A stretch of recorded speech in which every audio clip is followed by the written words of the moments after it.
warahmatullahi wabarakatuh. Alhamdulillahi rabbil alamin alladzi ja'ala sahru Ramadan sahru siyam wa ja'ala aidan sahru Ramadan sahrul mubarak. Asyhadu an la ilaha illallah wahdahu la syarika lah wa asyhadu anna sayyidana wa nabiyana wa habibina wa syafi'ina wa maulana Muhammadin khatamul anbiya'i wa mursalin wa ala alihi wa ashabihi ajma'in, amma ba'd. Qala Allah Ta'ala fi kitabihil karim wa huwa asdiqa'il qaidin. A'udzu billahi minasy syaithanir rajim. Bismillahirrahmanirrahim. Ya ayyuhalladzina amanu kutiba 'alaikumus syiyam kama kutiba 'alal ladzina min qablikum la'allakum tattaqun. Shadaqallahul azim. Wa sadaqa rasuluhun nabiyul habibul karim. Wa nahnu 'ala dzalika minasyahidin wasyakirin walhamdulillah. Ma'asyiral muslimin was-shaimin was-shaimat. Puji syukur kita panjatkan kehadirat Allah Subhanahu wa taala. Bahwasannya sampai dengan detik saat ini Allah masih melimpahkan berbagai macam nikmat-Nya. Dari nikmat iman wal Islam, nikmat sehat wal afiat, nikmat panjang umur. Alhamdulillah, dengan asbab nikmat Allah, Allah masih memberikan kita kekuatan, baik kekuatan jasmani kita maupun kekuatan lahiriah. Ma'asyiral muslimin rahimakumullah. Kalau kita mau menghitung daripada nikmat Allah, wa in ta'uddu nikmatallah la tuhsuha. Jika kalian mau menghitung daripada nikmat Allah, maka dipastikan kalian tidak bisa dapat menghitung. Salawat dan salam semoga pula Allah senantiasa limpah curahkan, sampaikan tiada lain pada uswah hasanah, contoh suri teladan yang sangat indah yang Allah telah kirim, Allah telah utus kepada seluruh umat. Di Nabi Muhammad sallallahu alaihi wasallam ini diutus oleh Allah bukan hanya untuk sekelompok umat, tapi beliau diutus oleh Allah Subhanahu wa taala kafatan linnas, untuk seluruh umat manusia. Siapa yang ingin menggapai hidup bahagia, selamat, sa'idun fid dunya wa sa'idun fil akhirah, bahagia di dunia, bahagia di akhirat, maka mau tidak mau kita harus menjadikan, meladani kehidupan Nabi Muhammad sallallahu alaihi wasallam. Ma'asyiral muslimin was-shaimin rahimakumullah. Puasa yang merupakan kewajiban, yang hukumnya wajib, telah Allah wajibkan kepada orang-orang yang beriman, telah Allah seru kepada orang yang beriman. Puasa ini memiliki keistimewaan dibanding dengan ibadah-ibadah yang lain. Dari kelima rukun Islam ini, syahadat, sholat, orang bayar zakat, pergi haji, itu semuanya kelihatan, nampak. Orang mengucapkan syahadat kelihatan, orang sholat kelihatan, orang bayar zakat kelihatan, apalagi pergi haji kelihatan. Tapi ibadah puasa ini ibadah yang lain. Maka disebut ibadah puasa ini ibadah yang sirriyah. Ibadah yang tidak nampak, tidak kelihatan. Yang tahu siapa? Yang tahu yang berpuasa. Kita, kalau kita berpuasa, yang tahu kita lagi berpuasa dengan Allah Subhanahu wa Ta'ala.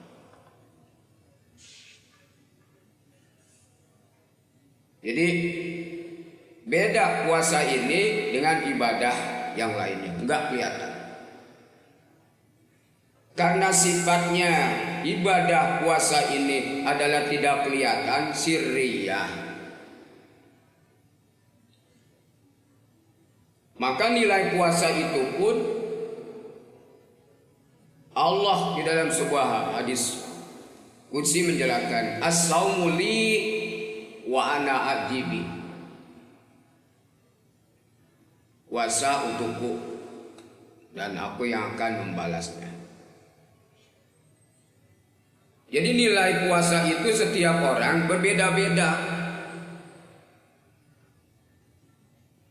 Kalau ibarat sapi, ada yang dapat pahanya dari puasanya. Bisa jadi ada yang dapat bagian kepalanya. Bisa jadi cuma hanya dapat buntutnya dari puasanya. Bahkan bisa jadi dari puasanya itu dia nggak peroleh apa-apa.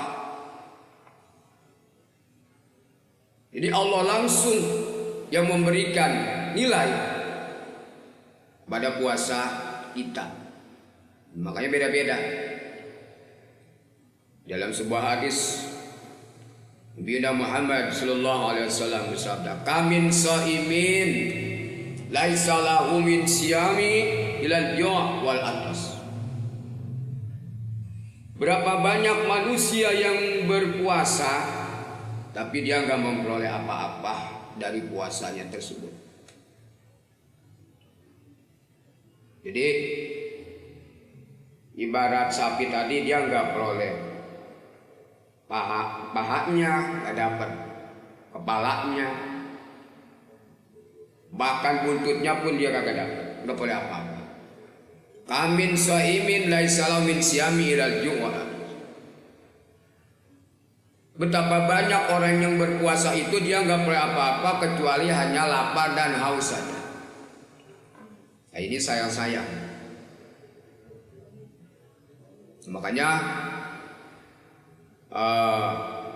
puasa ini mesti didasari oleh iman.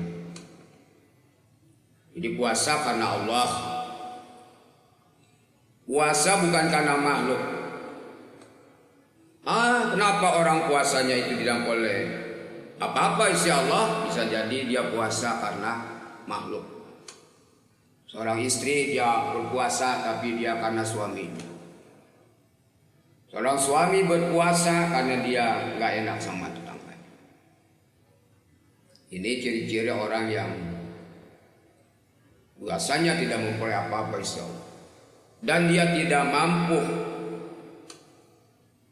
melaksanakan puasa ini dengan baik.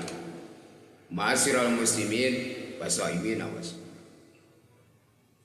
Ternyata memang puasa itu tidak hanya kita sanggup tidak makan dari pagi sampai sore, dari waktu fajar sampai datangnya beduk maghrib. Bukan hanya itu, tapi Allah menghendaki puasa ini tidak hanya kita mampu menahan tidak makan dan minum dari pagi sampai datangnya beduk maghrib, tapi puasa jauh daripada itu. Puasa itu harus dilaksanakan dengan menjaga daripada panca indera kita, mempuasakan panca indera. Jadi ini orang banyak yang berpuasa cuma hanya dia sanggup tidak makan dan minum, tapi dia tidak mampu mempuasakan panca inderanya. Oleh karena itu Imam Ghazali membagi puasa itu ke dalam 3 tingkatan. Ada saumul am pertama. Siapa puasanya orang kebanyakan, orang pada umumnya dia puasa mau puasa, tapi lisannya yang gak jaga, lisannya dia gak puasakan. Pada bulan puasa dia gibah, ngerumpi. Ini namanya saumul am. Puasa dia puasa, tapi tangannya masih yang gak jaga. Dia puasa sih puasa, cuman matanya masih suka melihat hal-hal yang diharamkan oleh Allah. Ini namanya orang yang tidak mampu daripada menjaga panca inderanya. Jadi puasanya saumul am, puasanya orang pada umumnya kebanyakan manusia cuma hanya dia mampu tidak makan dan minum, tapi dia tidak mampu untuk mengendalikan daripada panca inderanya. Ma'asyiral muslimin rahimakumullah. Yang kedua saumul khos, yaitu puasanya orang yang khusus. Mereka mampu tidak makan dan minum dari pagi sampai datangnya berbuka puasa, tapi dia mampu mengendalikan daripada panca inderanya. Ini puasanya orang-orang yang soleh, orang-orang yang para wali Allah, puasa yang benar. Dia dapat, dia mampu menjaga daripada panca inderanya. Mudah-mudahan kita termasuk yang kedua. Kalau yang pertama cuma hanya memperoleh lapar dan haus. Yang tiga saumul khusus atau saumul khawasil khas. Siapa puasanya orang yang istimewa, teramat istimewa. Ini puasanya para nabi dan rasul. Kalau dia di samping dia mampu tidak makan dan minum, dia juga mampu mengendalikan panca indera, bahkan hatinya pun ikut berpuasa. Kayaknya kita belum mampu yang ketiga nih. Minimal kita berada pada posisi yang kedua. Ma'asyiral muslimin was-shaimina was-shaim. Jadi puasa ini apabila kita laksanakan dengan baik,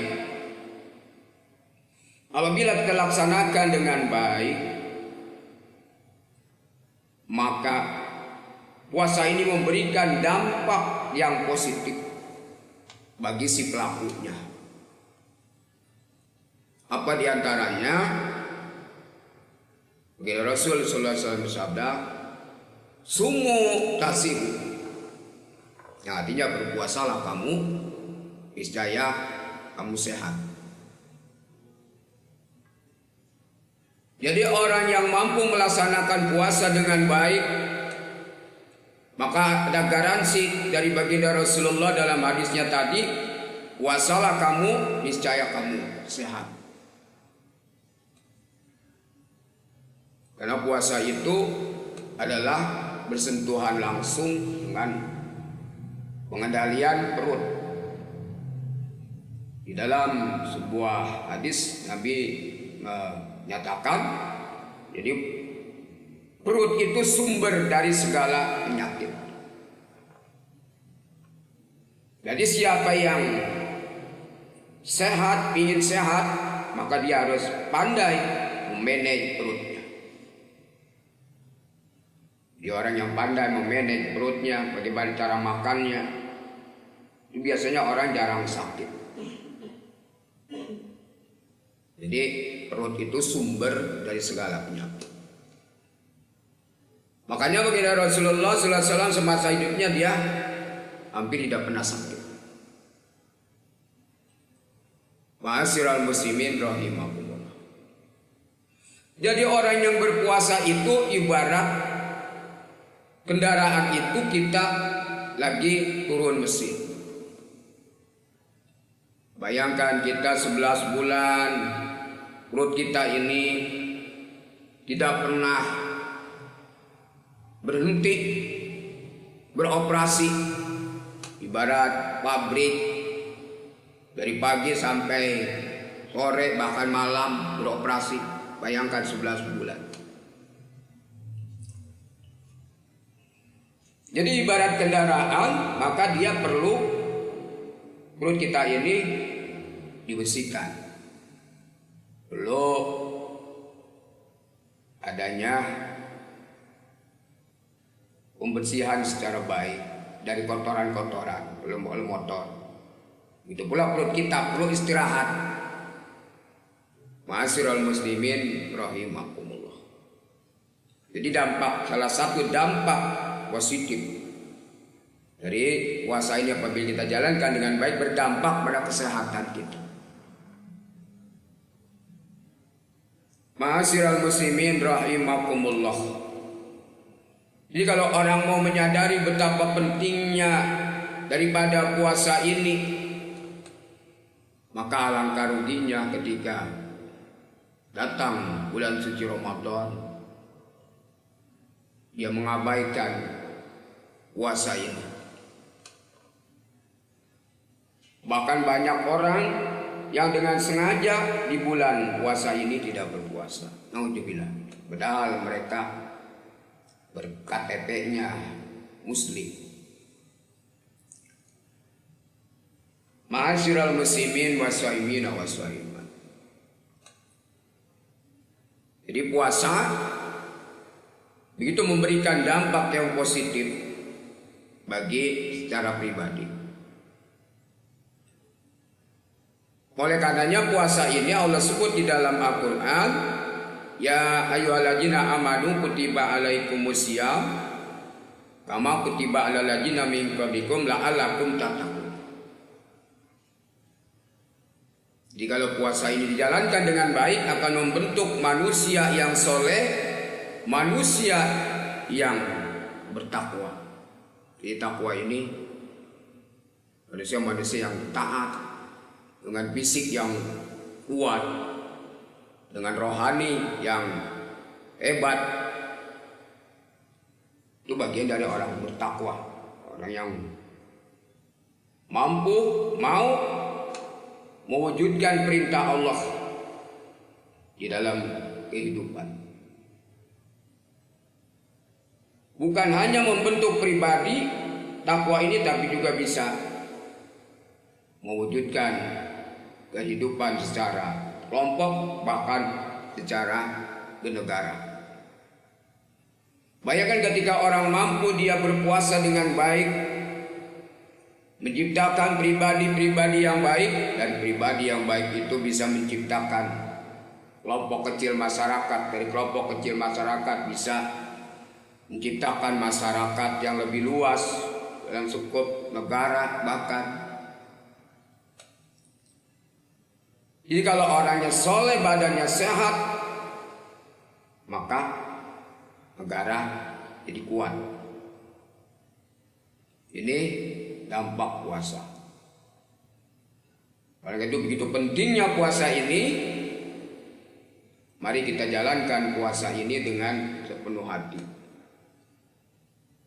Dengan didasari oleh iman, man shoma Ramadan imanan wa ihtisaban. Jadi siapa orang yang melaksanakan puasa ini dengan didasari oleh keimanan, kemudian wati sabar,